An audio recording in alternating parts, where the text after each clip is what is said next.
You think horror only exists in movies? Think again. These 5 real stories will haunt you because they actually happened. We're about to dive deep into the heart of darkness, into the chilling reality that sometimes the line between fact and fiction blurs. These aren't tales told around a campfire, these are real events, documented and unexplained, that continue to baffle and terrify. So, buckle up, turn down the lights and prepare yourself. You're about to enter a world where nightmares are made of real life. In the annals of psychology, few cases are as bizarre and unsettling as that of June and Jennifer Gibbons, the silent twins. Born in 1963, these identical twins, growing up in Wales, retreated into a world of their own. A world where they communicated in a language only they understood, a language indecipherable to others. Isolated and ostracized, the twins found solace in each other, their bond growing stronger, more intense, more unbreakable. They spun fantastical tales, wrote stories and poems, their imaginations running wild in their self-created universe. But this shared world, this escape from reality, came at a cost. As they matured, their silence, their isolation, became a cause for concern. Professionals were called in, attempts were made to integrate them into the wider world, but to no avail. June and Jennifer had made a pact, a chilling agreement.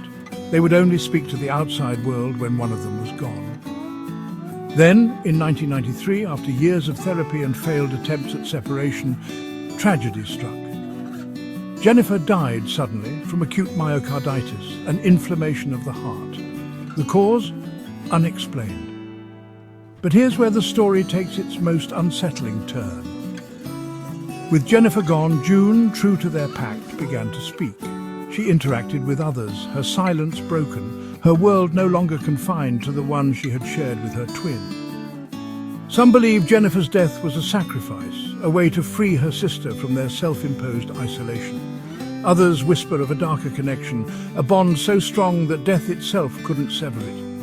The silent twins remain an enigma, a chilling reminder that some mysteries, some bonds, defy explanation. Their story is a haunting melody of isolation, devotion, and the unsettling power of the human psyche.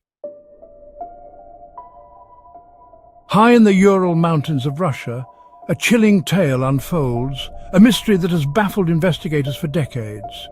In February 1959, a group of 9 experienced hikers, led by Igor Dyatlov, ventured into the unforgiving wilderness, their destination, Dead Mountain.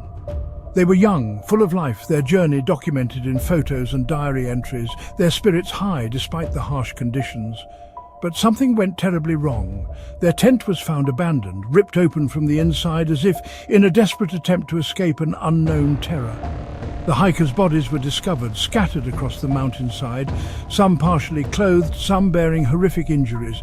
Broken bones, internal damage, and strange, unexplainable marks on their skin pointed to a force beyond the natural, a force that defied rational explanation.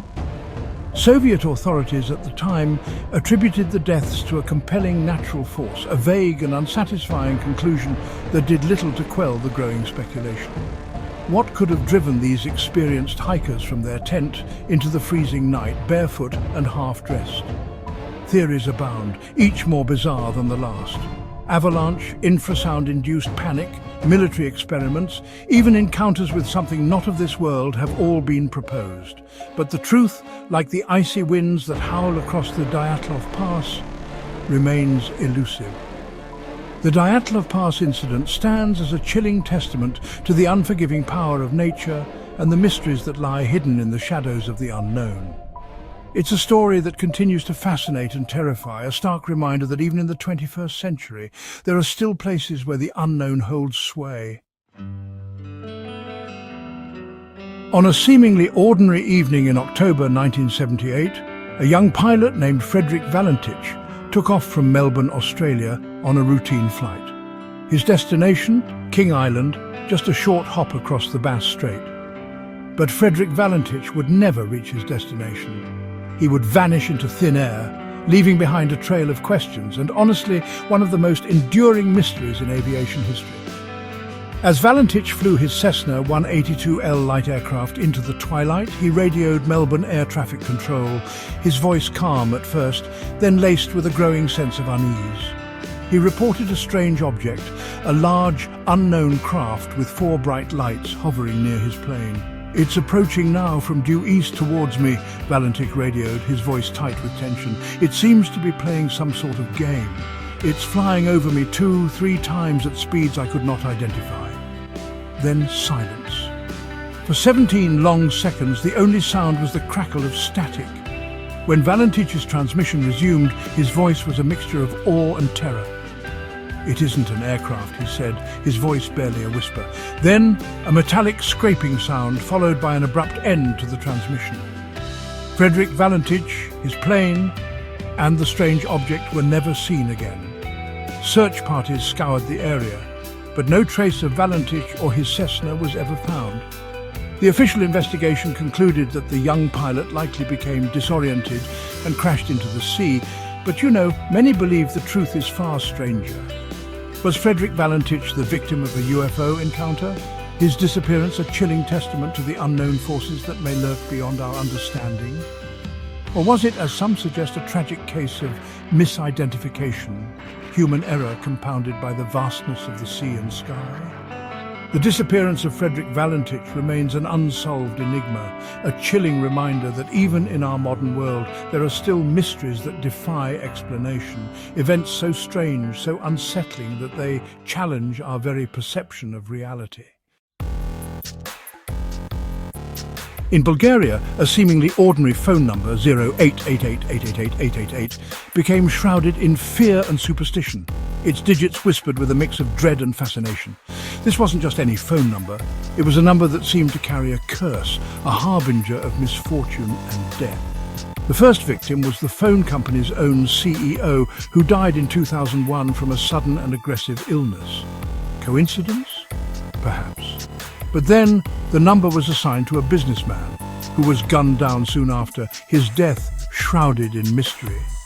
As if guided by an unseen hand, the number passed to another unsuspecting individual, a real estate tycoon who met an untimely end, the victim of a suspected poisoning.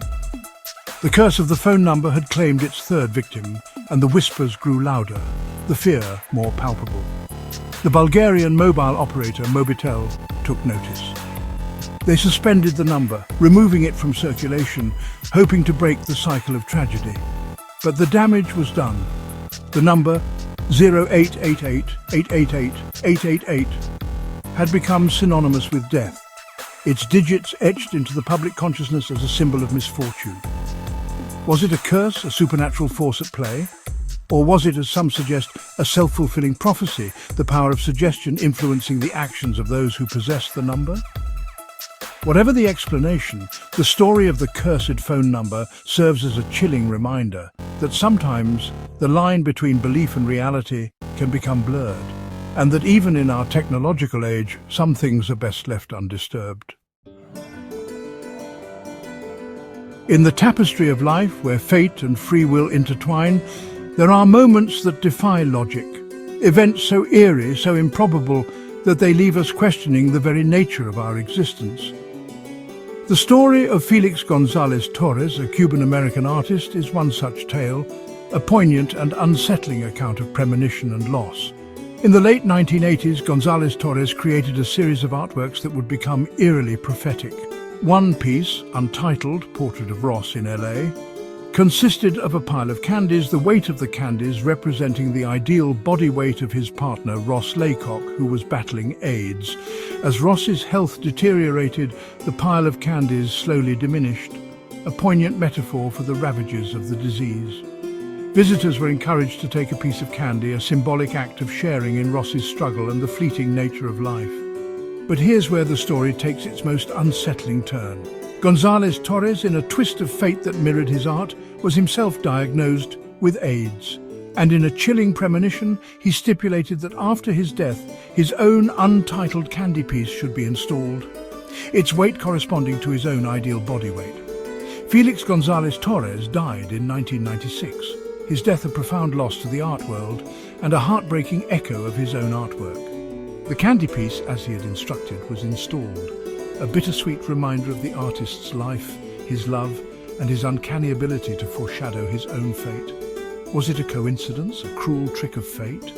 Or did González Torres, through his art and his deep connection to his partner, tap into a level of consciousness that allowed him to glimpse the future? The story of Félix González Torres is a haunting reminder that life and art are often intertwined, and that sometimes the most profound truths are revealed in the most unexpected ways. It's a story that lingers long after the last piece of candy is gone, a testament to the power of love, loss, and the enduring mystery of the human experience. Sometimes truth is stranger than fiction, and the scariest stories are the real ones.